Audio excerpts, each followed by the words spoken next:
আসসালামু আলাইকুম প্রিয় দর্শক। আজকে এনসিপির পক্ষ থেকে বলা হয়েছে, মুজিববাদী সংবিধান ফেলে দিয়ে নতুন সংবিধান প্রণয়ন করতে হবে।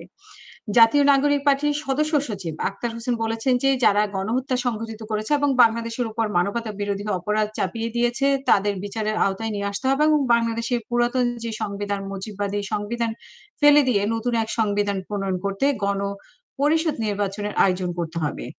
এবং জুলাই গণঅভ্যুত্থানের বর্ষপূর্তি উপলক্ষে আজকে থেকে এনসিপির আয়োজনে দেশ গড়তে জুলাই পদযাত্রার কর্মসূচি শুরু হয়েছে এবং সকাল ১০ টায় শহীদ আবু সাঈদের কবর জিয়ারতের মাধ্যমে এই কর্মসূচি শুরু হয় এবং আক্তার হোসেন বলেছেন যে, আবু সাঈদ আমাদের দ্রোহের প্রতীক এবং তার কবরের পাশ থেকে বাংলাদেশের বিনির্মাণের স্বপ্ন দেখছি।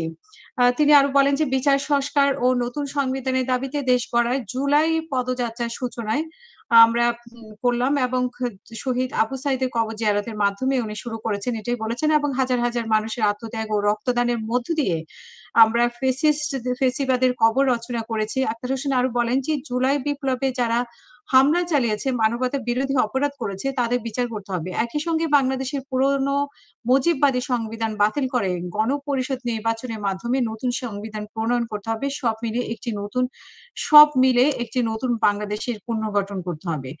তো আমরা পরবর্তীতে আবারও অন্য কোনো নিউজ নিয়ে আসবো। সে পর্যন্ত সবাই ভালো থাকবেন। আসসালামু আলাইকুম।